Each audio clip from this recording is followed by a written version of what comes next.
सत कबीर की दया अत आदरणीय गरीबदास साहिब जी की अमृतवाणी मंगलाचरण। गरीब नमो नमो सत पुरुष को नमस्कार गुरु की नहीं, सुर नर मनजन साधुआ संतो सर्वस दी नहीं। सतगुरु साहेब संत सब दंडो तुम प्रणाम, आगे पीछे मध्य हुए तिनको जहाँ कुर्बान। नराकार निर्विषम काल जाल व बंधनम, निर्लेपम निज निर्गुणम अकल अनुबेषुंडनम। सोहम सुरति समाप्तम सकल समाना निर्तल, उज्ज्वल हिरंबर हर दमम बे पर वह अथा है। वार पार नहीं मध्यतम, अनाहद मंत्र सुखसलाद मंत्र, अजोख मंत्र बेसुन मंत्र, निर्वाण मंत्र थीर है।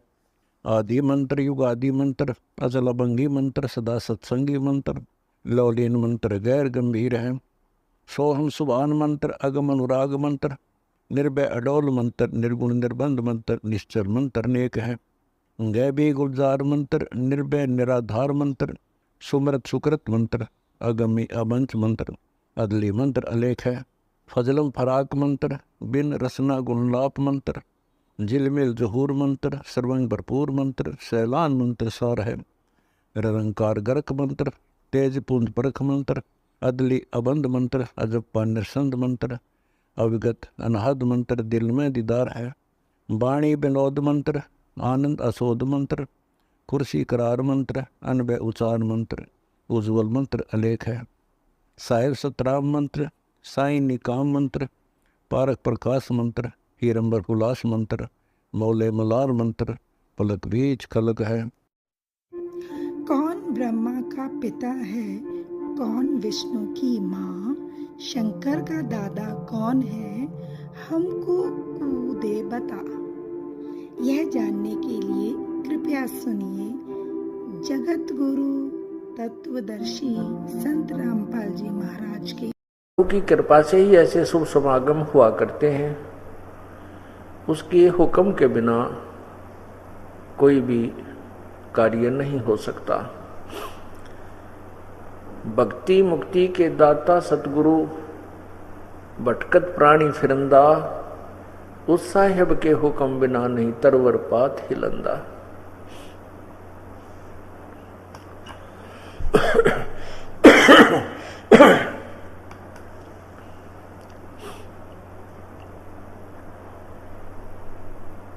परम पिता परमात्मा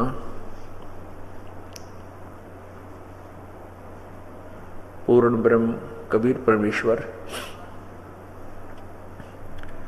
इस काल के लोक में आकर हमें अपने मूल स्थान की याद दिलाते हैं। हम कहाँ से आए थे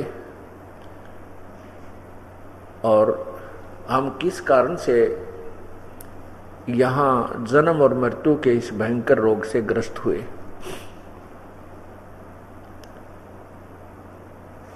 जब तक हमें तत्व ज्ञान नहीं था तब तक हम इस क्रिया को इतना ही मान रहे थे कि जन्म हो जाता है, फिर युवा हो जाते हैं, युवा होने के उपरांत फिर विवाह हो जाता है, विवाह के उपरांत संतान उत्पत्ति हो जाती है, संतान की परवरिश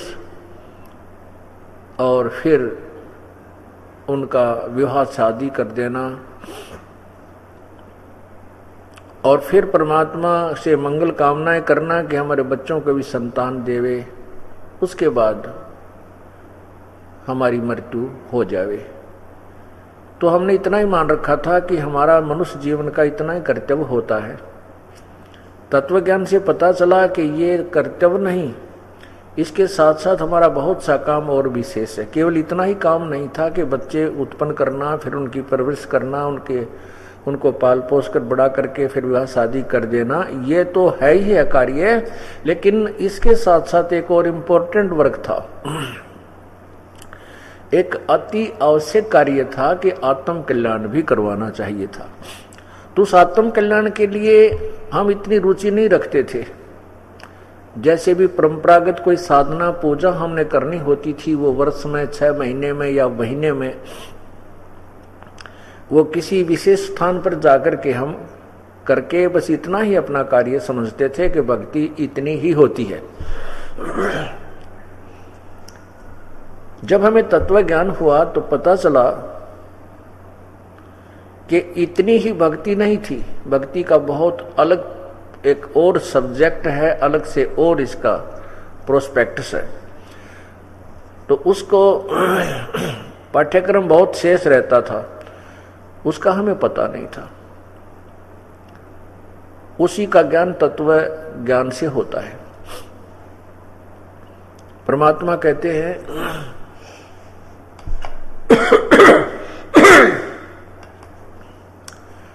जिन हर जैसा सुमरिया ताको तैसा लाभ, ओसा प्यास न भागही जब तक धसे न आब।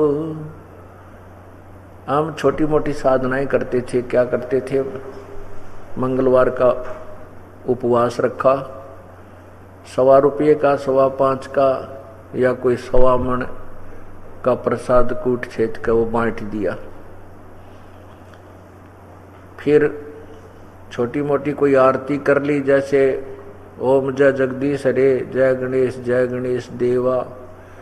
इन आरतियों को करके ही हम अपने कार्य को भक्ति क्रम को पूरा मान चुके थे।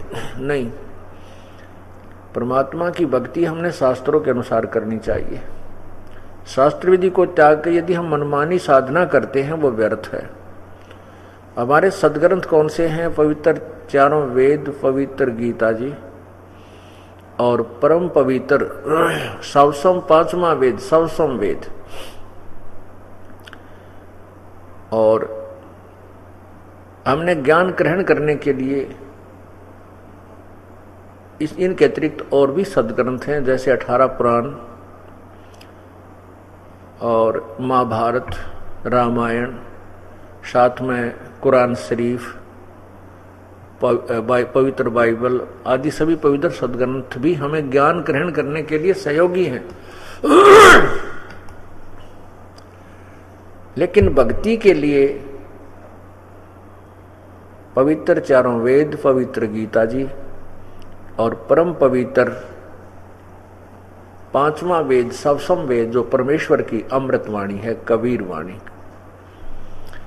ये हमारे को इन पवित्र 5वां जो वेद है उसमें सभी समावेश है। 4 वेदों का ज्ञान बहुत ही अच्छी तरह निर्णायक तरीके से है। पवित्र गीता जी का ज्ञान उस सवसम वेद 5वें वेद में, और पवित्र 18 पुराणों का ज्ञान, पवित्र महाभारत का ज्ञान, पवित्र रामायण का ज्ञान, पवित्र बाइबल का ज्ञान, पवित्र कुरान शरीफ का ज्ञान। उस 5वां वेद जो है ये ऑल इन वन कहते हैं, ऑल इन वन, यानी गागर में सागर वाली बात है। तो वो 5वां वेद जो है वो था सिंपल लैंग्वेज में, कबीर वाणी, दोहों में, लोकोक्तियों में। और हमने उस परमात्मा के जो 5वें वेद को नेग्लेक्ट कर रखा था, उसको हमने अवॉइड कर दिया था इस आधार पर, क्योंकि जो संस्कृत के ज्ञाता विद्वान, महर्षि, संत, ब्राह्मण विद्वान पुरुष, जिनको हम विद्वान मानते थे, जो ब्राह्मण मानते थे, कि वो संस्कृत भाषा को जानते थे। और ये वेद जो 4 वेद, यजुर्वेद, ऋग्वेद, सामवेद और अथर्ववेद, और पवित्र गीता जी और पवित्र महाभारत, पवित्र रामायण, श्री वाल्मीकि, महर्षि वाल्मीकि जी रचित, ये सभी संस्कृत भाषा में थे। तो जो संस्कृत के ज्ञाता विद्वान थे वो हमें ये भ्रमित कर देते थे कि कबीर साहब को ज्ञान नहीं था, वो शिक्षित नहीं था, अक्षर ज्ञान नहीं था, इसलिए वो वेदों और गीता जी के विषय में कुछ नहीं जानता, उन्होंने कोई ज्ञान नहीं दिया अपनी वाणी में, वो तो वैसे ही बेकार का ज्ञान है। तो उस समय ये मान लेना उचित भी था, क्योंकि हमें अक्षर ज्ञान नहीं था, हमारे पूर्वज अक्षर ज्ञान युक्त नहीं थे, इसलिए उन संस्कृत के ज्ञाताओं को परम विद्वान मानना उनकी व्यवस्था थी। अब हम शिक्षित हो गए हैं, अब पूरा मानव समाज शिक्षित है और वेद और गीता जी और अन्य भी सद्ग्रंथ जितने हैं उनका अनुवाद भी उन संस्कृत के विद्वानों ने कर रखा है। उन्होंने कई जगह त्रुटियां की हैं उस अनुवाद में, क्योंकि उनको तत्व ज्ञान नहीं था, इसलिए उन्होंने उस जो उनकी समझ में नहीं आया उसको गलत अनुवाद कर दिया। जैसे पवित्र गीता जी के अध्याय नंबर 7 के मंत्र 18 में अनुत्तमाम को अति उत्तम लिख दिया, जबकि अनुत्तम का अर्थ अश्रेष्ठ होता है। फिर गीता जी अध्याय नंबर 18 के श्लोक 66 में वर्ज का अर्थ आना कर दिया, जबकि वर्ज का अर्थ जाना होता है। जैसे इंग्लिश के वर्ड गो का जाना होता है, उसका अर्थ कम नहीं हो सकता, अर्थात आना नहीं हो सकता। ऐसी ऐसी त्रुटियां इन संस्कृत के विद्वानों ने अनुवाद करते समय की। क्योंकि उन्होंने उनको तत्व ज्ञान नहीं था, उनको ये मालूम नहीं था कि गीता जी का ज्ञान किसने बोला है।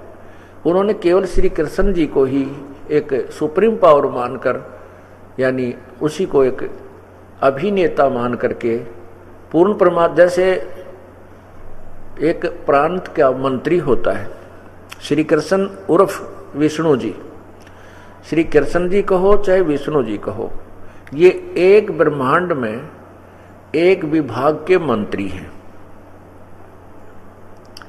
एक ब्रह्मांड में एक विभाग के मंत्री हैं, सतोगुण विभाग के,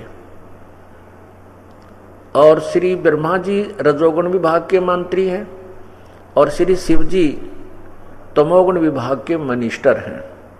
और इनके पूज्य पिताजी काल भगवान ब्रह्म, जिसको अक्षर पुरुष भी कहते हैं, ज्योति निरंजन भी कहते हैं, वो एक ब्रह्मांड में चीफ मिनिस्टर समझो, मुख्यमंत्री है। और ऐसे ऐसे असंख्य ब्रह्मांडों का कुल मालिक जो है, सबका ओवरऑल कंट्रोलर, वो पूर्ण ब्रह्म है, परम अक्षर ब्रह्म है। उसका वास्तविक नाम कबीर देव है। हम उसको कबीर देव, कबीर साहेब, कबीर प्रभु, कबीर भगवान कहने लगे।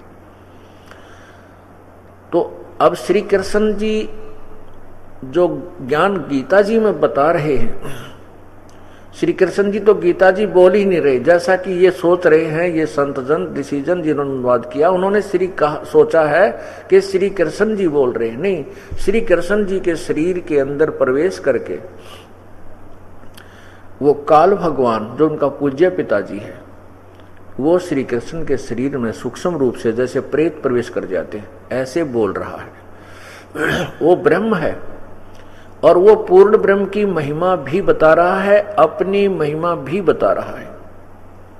इसलिए उसने बताया है कि मेरी जो साधना है वो सर्वश्रेष्ठ नहीं है, क्योंकि मेरे से ऊपर और परमात्मा है, उसी की भक्ति से आपका पूर्ण मोक्ष होगा, जन्म मृत्यु सदा के लिए समाप्त हो सकती है। और मेरी साधना से जन्म मृत्यु समाप्त नहीं होती, क्योंकि गीता जी के अध्याय नंबर 4 के मंत्र 5 में लिखा है कि अर्जुन तेरे और मेरे बहुत से जन्म हो चुके हैं, तू नहीं जानता, मैं जानता हूं। गीता जी के अध्याय नंबर 2 के श्लोक 12 में भी कहा कि अर्जुन ये राजा लोग, ये सैनिक, तू और मैं पहले भी थे, आगे भी होंगे। ये मत सोच कि हम आगे नहीं होंगे, हमारा और तेरा जन्म मृत्यु कंटिन्यूस रहेगा। गीता बोलने वाला बोल रहा है। गीता जी अध्याय नंबर 10 के मंत्र 2 में गीता बोलने वाला यानी ब्रह्म कह रहा कि अर्जुन मेरी उत्पत्ति को कोई नहीं जानता, ये ऋषि महर्षि नहीं जानते, क्योंकि ये मेरे से उत्पन्न हुए हैं, इनका आदि कारण मैं हूं। इससे भी सिद्ध होता है कि गीता बोलने वाले का जन्म तो हुआ है, लेकिन ये ऋषि महर्षि देवता ब्रह्मा विष्णु महेश नहीं जानते, क्योंकि ये इससे उत्पन्न हुए हैं, ब्रह्म से उत्पन्न हुए। अब जैसे दादा की उत्पत्ति को, पिता की उत्पत्ति को दादाजी बता सकते हैं, संतान को मालूम नहीं होता इनका कब जन्म हुआ था या नहीं हुआ था। तो इस प्रकार गीता जी बोलने वाला खुद कहता है कि मेरा तो जन्म और मृत्यु होता है, और पूर्ण मोक्ष उसी को कहते हैं जो जन्म मृत्यु कभी भी ना हो। इसलिए 18वें अध्याय के 62वें श्लोक में गीता बोलने वाले ने कहा, भगवान ने कहा है कि हे अर्जुन, तू सर्वभाव से उस परमेश्वर, यानी गीता बोलने वाले से कोई अन्य प्रभु है, अन्य परमात्मा है जो पूर्ण ब्रह्म है, परमेश्वर शब्द उसके लिए प्रयोग किया है। तो हे पार्थ, तू सर्वभाव से उस परमेश्वर की शरण में जा, उसकी कृपा से ही तू परम शांति और शाश्वत स्थान यानी सदा रहने वाले लोक में, सत्य लोक में चला जाएगा। इससे क्या सिद्ध हुआ कि यदि हम यहां ये क्या बताते हैं, अनुत्तम शब्द के अर्थ को करते समय कुछ अनजान लोगों ने ऐसी टिप्पणियां दी हैं कि समास संस्कृत में यानी व्याकरण में एक समास चैप्टर होता है, तो कहते हैं उस समास के आधार से अनुत्तम का अर्थ अति उत्तम बन जाता है। नहीं, यहां समास भी फेल हो जाता है। समास कैसे फेल हो जाता है? यदि गीता बोलने वाला भगवान की टिप्पणी को, इस श्लोक को ये माना जाए कि इसका अर्थ अति उत्तम है, अनुत्तम का हम नहीं मानते उनकी दृष्टिकोण से, तो भी ये सिद्ध नहीं होता, क्योंकि वो अति उत्तम अगर सर्वश्रेष्ठ हो गया तो वो फिर अन्य भगवान के बारे में नहीं कहता कि मेरे से कोई और सर्वश्रेष्ठ प्रभु है, उसकी शरण में जाए। यदि यही सर्वश्रेष्ठ माना जाए तो ये और के लिए क्यों कहता फिर? इससे यह भी सिद्ध हो गया कि यहां अनुत्तम का अर्थ अनुत्तम यानी अश्रेष्ठ ही होना चाहिए। समास भी व्यर्थ है, ये जो समास इसमें लगेगा ही नहीं। समास जब लग जाता कि गीता बोलने वाला किसी अपने से ऊपर किसी और परमात्मा के विषय में चर्चा ही नहीं करता और मैं ही सर्वश्रेष्ठ हूं, इसलिए अनुत्तम यानी जिससे उत्तम कोई और ना हो, ये कहते हैं अनुत्तम का अर्थ है जिससे उत्तम कोई और ना हो। तो ये तो खुद कहता है मेरे से उत्तम कोई और है, उसकी शरण में जाओ, उसकी कृपा से तो परम शांति को प्राप्त होगा। तो यहां इन्होंने ऐसे अज्ञानता के कारण पवित्र गीता जी के अनुवाद को गलत कर दिया, लेकिन गीता जी गलत नहीं है। वेद कतेब झूठे निवाई, झूठे हैं जो इनको समझे नहीं। वेद और कतेब और गीता जी ये गलत नहीं है, लेकिन इनको जो नहीं समझ सके वो अज्ञानी थे, अनजान थे। इसी प्रकार गीता अध्याय नंबर 18 के मंत्र 66 में कहा कि सर्वधर्मान परित्यज्य माम एकम शरणम व्रज अहम तर्वा सर्व पापे भा मोक्षामि मा सोच। गीता बोलने वाला भगवान तो कह रहा है कि तू मेरे लेवल की जितनी भी तूने पूजा की है, क्योंकि गीता बोलने वाले के लेवल की पूजा है। 8वें अध्याय के 13वें श्लोक में लिखा है कि ओम इति एक अक्षरम व्यवहारन अनुसमरण, एक ओम इति एक अक्षरम ब्रह्म व्यवहारन माम अनुसमरण यह पर्याति तजन देहम स याति परमाम गतिम। मेरा तो एक ओम नाम है और जो इसका अंतिम श्वास तक सिमरण करता है मुझ ब्रह्म का, माम ब्रह्म, मुझ ब्रह्म का तो केवल एक ओम मंत्र है यही, और इसका जो अंतिम श्वास तक सिमरण करता मेरे वाली गति को, मेरे वाली जो परम गति है यानी मेरे लेवल की जो गति है उसको प्राप्त करता है। फिर अपनी परम गति को यहाँ अश्रेष्ठ लिख रहे हैं 7वें अध्याय के 18वें श्लोक में कि ये ज्ञानी आत्मा सभी हैं तो उद्धार, लेकिन ये मेरा मत है, लेकिन ये मेरे वाली ही अनुत्तम साधना में दीन है। इनको तत्व ज्ञान ना मिलने से पूर्ण संत मिला नहीं और ये पूर्ण परमात्मा की साधना नहीं करते। इसलिए कि पूर्ण मोक्ष के लिए लिखा 15वें अध्याय के 4 श्लोक में कि जब तुझे तत्व ज्ञान प्राप्त हो जाए उसके पश्चात उस परम पद परमेश्वर की, उस परमेश्वर के परम पद की खोज करनी चाहिए, जहां जाने के बाद साधक फिर लौटकर संसार में नहीं आते, अर्थात उनका पुनर्जन्म नहीं होता। और फिर कहता है कि मैं भी उसी की शरण में हूं, उसी की पूजा करनी चाहिए। तो यहां भी सिद्ध हो गया कि गीता ज्ञानदाता सर्वश्रेष्ठ भगवान नहीं है, यानी सुप्रीम पावर नहीं है, वो किसी और सुप्रीम पावर की तरफ संकेत कर रहा है। जैसे गीता अध्याय 7 के मंत्र 29 में कहा कि अर्जुन, जब तू पूरे तत्व ज्ञान से परिचित हो जाएगा और तू मुझसे भी परिचित हो जाएगा, क्योंकि तत्व ज्ञान से पता चलेगा कि वो काल है, सबको खाता है, इस प्रकार तो उस समय क्या लिखा कि जो मेरी शरण होकर जरा मरण से छूटने के लिए यत्न करते हैं वे उस ब्रह्म को, संपूर्ण अध्यात्म को तथा संपूर्ण कर्मों को जानते हैं। अब 7वें अध्याय के 29वें श्लोक में क्या बताया गीता ज्ञानदाता ने कि जो तत्ब्रह्म को, जो तत्ब्रह्म माने उस परमेश्वर को, जैसे गीता जी अध्याय नंबर 18 के मंत्र 62 में कहा है कि अर्जुन तू उस परमेश्वर की शरण में जा, उसकी कृपा से ही तू परम शांति और शाश्वत स्थान यानी सतलोक को प्राप्त हो जाएगा।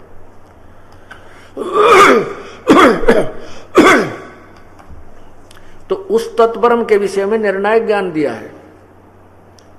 7वें अध्याय के 29वें श्लोक में लिखा है कि जो उस तत्ब्रह्म, ब्रह्म तत्व, उस तत्ब्रह्म को जानता है और संपूर्ण अध्यात्म को जान जाता है, तो वो और संपूर्ण तत्व ज्ञान के बाद फिर सब कर्मों का पता लग जाता है, कौन सा कर्म हमने करना चाहिए अध्यात्म में, कौन सा नहीं करना चाहिए, कौन सी पूजा छोड़नी चाहिए, कौन सी ग्रहण करनी चाहिए। उसके पश्चात जब उसको पूर्ण ज्ञान हो जाता है तो वो साधक उस परमात्मा को जानकर, पूर्ण परमात्मा को और पूरे अध्यात्मिक ज्ञान को जानकर, और जो मैं ज्ञान तुम दे रहा हूं इसको आधार मानकर, इसके शरण हो करके, इसी के आधार पर जो निर्णय काम करता है, तो फिर वो तो व्यक्ति यहाँ की कोई, संसार की कोई इच्छा नहीं करेगा किसी भी वस्तु की, वो जन्म और मृत्यु से छूटने का ही प्रयत्न करता है। ये देखिएगा गीता अध्याय नंबर 7 श्लोक 29, ये है गीता अध्याय नंबर 7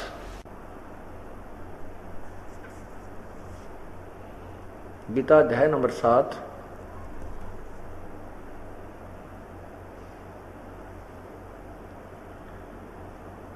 और यहां देखिएगा 29 श्लोक नंबर 29, ये वाला,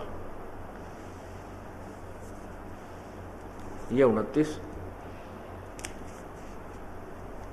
इसमें लिखा है, संस्कृत देखिएगा इसकी,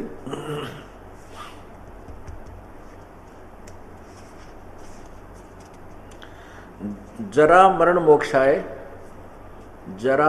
मोक्षाय माम आश्रित्य यतन्ति ये ते, ये देखिएगा, ते ब्रह्म तत्, इसको तत्ब्रह्म कहें या ब्रह्म तत्, तत् ब्रह्म तत् विदो कृष्णम अध्यात्मम कर्म च अखिलम। तो यहां देखिएगा ये दो ब्रह्म तत्व है, ये ब्रह्म तत्व, ये ब्रह्म तत्व का अर्थ है तत्व ब्रह्म, इसको तत्व ब्रह्म भी कहते हैं। आगे दिखाता हूं। तो इसका अनुवाद क्या किया है इन्होंने, वैसे अनुवाद इसका ये बनता है कि जो गीता ज्ञान दाता कह रहा है कि जो मेरे शरण होकर संपूर्ण जरा और मरण से छूटने के लिए यत्न करते हैं, वे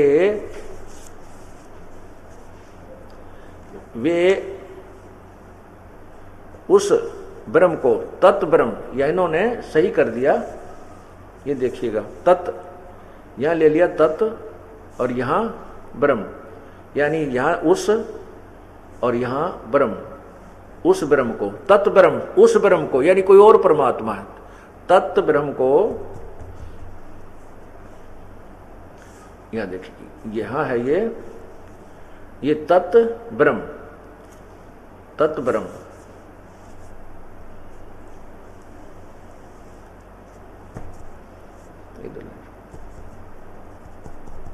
देखना ये तत् ब्रह्म, यहां इन्होंने किया, हाँ यहां रखा कर ऐसे रखो, हाँ ये है। अब जो क्लियर करना चाहता हूं मैं, ये तत्व और ये संस्कृत में ब्रह्म, उस ब्रह्म का अर्थ है उस परमात्मा, ब्रह्म का अर्थ भगवान होता है। तो ब्रह्म यदि उस ब्रह्म को, तत् ब्रह्म, तो यहां 8वें अध्याय के उस ब्रह्म को, संपूर्ण अध्यात्म को तथा संपूर्ण कर्मों को जानते हैं, जो मेरे शरण होकर, अर्थात मेरे द्वारा दिए गए ज्ञान पर आधारित होकर तत्वदर्शी संत की खोज कर लेते हैं। उनसे तत्व ज्ञान समझने के उपरांत वे तत्व पूर्ण रूप से उस परमात्मा को और पूरे अध्यात्म ज्ञान को समझ लेते हैं। अब क्या बताना चाहा है कि जैसे गीता ज्ञान दाता प्रभु कह रहा है कि मेरे शरण होकर जो मैं ज्ञान दे रहा हूं, क्या दे रहे हैं वो ज्ञान कि मेरी भक्ति करनी है तो मेरा ओम नाम है, और इससे जन्म और मृत्यु अर्जुन तेरी और मेरी सदा बनी रहेगी और किए हुए कर्म का फल ही मिलता रहेगा। और जो मेरे अतिरिक्त अन्य देवताओं की पूजा करते हैं वो भी मूर्खों की पूजा है, यानी ब्रह्मा विष्णु महेश और इससे नीचे जितने भी देवता अन्य देवताओं में आते हैं।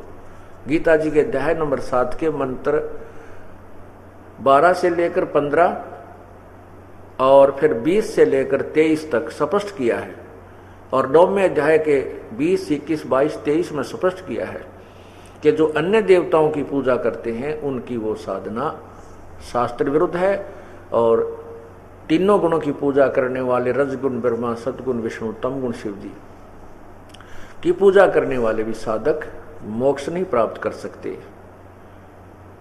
इसलिए पूर्ण मोक्ष के लिए पूर्ण उस तत्व ब्रह्म यानी उस परमात्मा की शरण में जा। तो यहां क्या है कि जो उस तत्व ब्रह्म को जान लेते हैं, संपूर्ण आध्यात्मिक ज्ञान से परिचित हो जाते हैं, वो फिर केवल जन्म और मृत्यु से ही छूटने का प्रयत्न करते हैं। वो इस संसार की कोई डिमांड नहीं करते किसी भी वस्तु की।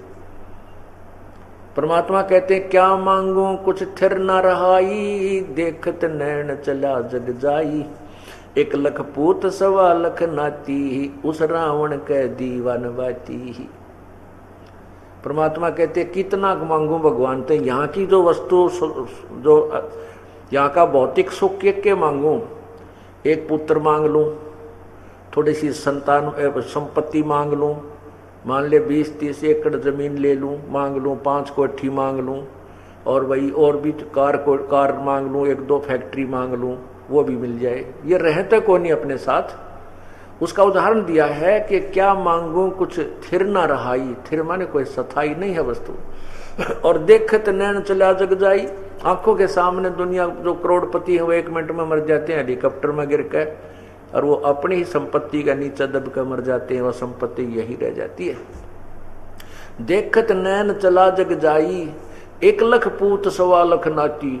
अब रावण का 1 लाख पुत्र बतावें, हम तो 1 पुत्र मांग के ही मांग लेंगे भगवान से, और उसी पे तो अपना जीवन व्यर्थ कर जावा, बस सब कुछ मिल गया हमें, बहुत कुछ हो गया। नहीं, पुत्र मिला अच्छी बात है, 2 हो गए, 4 हैं, 1 है, कोई बात नहीं, लेकिन यहाँ ये जीवन मृत्यु बना रहेगा या कुछ नहीं रहेगा। पूर्ण परमात्मा की प्राप्ति के उपरांत वहाँ फिर कभी कष्ट नहीं होता, फिर वहाँ मृत्यु नहीं होती। ऐसा ही हमारा परिवार होगा, ऐसा ही हमारा जीवन होगा, लेकिन वहाँ का रहन सहन और शरीर इससे भिन्न होगा। आकार यही होगा, लेकिन मटेरियल ऑफ बॉडी ये भिन्न हो जाएगा।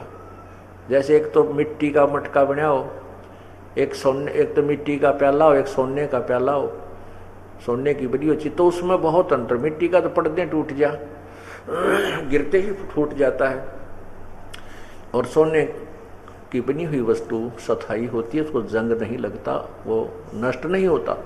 इसी प्रकार सतलोक में हमें शरीर मिलेगा, वो एक तत्व का नूरी तत्व से बना हुआ होगा, उसमें कोई मिक्स नहीं होगा, वो कभी नष्ट नहीं होगा। तो यहाँ यही बताना चाहा है कि क्या मांगू। अब रावण का 1 लाख पुत्र थे और 1.25 लाख नाती, और उस रावण का फिर कोई दीवान बाती, यानी सब नष्ट हो गया, कुल ही नष्ट हो गया। सर्व सोने की लंका होती, रावण से रणधीरम, 1 पलक में राज विराजे, जम के पड़े जजीरम। ओए होए, उस परमात्मा की भक्ति ना करने से कहते हैं सर्व सोने की लंका होती, रावण से रणधीरम। सारी सोने की लंका थी, इतना धन था उसके पास, कुबेर भी उसके आगे हाथ जोड़ता था। और फिर तत्व ज्ञान ना होने से, गलत साधना करने से वो रावण 1 पलक में राज विराजी, वो राज्य भी नहीं रहा, विराज हो गया, राज से रहित हो गया। तो यहाँ ये बताते हैं कि वो तत्व ज्ञान से के बाद वो साधक इतना परिचित हो जाता है कि यहाँ की वस्तु की डिमांड नहीं करता, जन्म और मृत्यु से छुटकारे का ही बार बार प्रयत्न करता है। तो यहाँ लिखा है, देखा अपने 7वें अध्याय का और ये 29वें मंत्र में कहा कि वो तत्व ब्रह्म को समझ लेता है। तो 8वें अध्याय के प्रथम मंत्र में ही अर्जुन ने प्रश्न कर दिया परमात्मा किम तत् ब्रह्म पुरुषोत्तम, कि हे पुरुषोत्तम वो तत् ब्रह्म कौन है, उसके विषय बता मुझे। अब फिर देखिए पवित्र गीता जी, ये देखिए पवित्र गीता जी,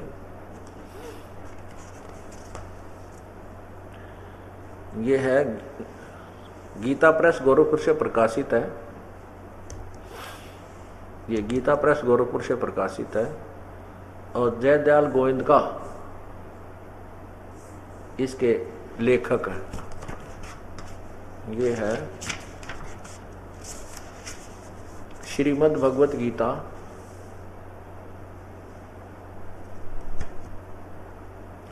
और यहाँ नीचे देखिएगा गीता प्रेस गोरखपुर और इसके अध्याय नंबर 7 के अभी आपको मंत्र नंबर 29 को दिखाया, अध्याय नंबर 7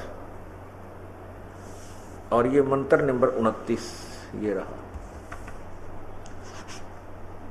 इसमें यहां इसका अनुवाद है, तो इसमें लिखा कि जो मेरे शरण होकर जरा और मरण से छूटने के लिए यत्न करते हैं वे पुरुष यानी वे साधक तत् ब्रह्म, ओहो ये देखो तत् ब्रह्म, आप यहीं रखो इनको ऐसे ही दोनों दिखने दीजिए। परमात्मा की कथा सुनो, परमात्मा की कथा की चर्चा करो। इसके अतिरिक्त जो भी बातें करते हो सुनते हो वह सब व्यर्थ है। ऐसे ही आध्यात्मिक वीडियो देखने के लिए हमारे चैनल विश्व विजेता संत रामपाल जी महाराज को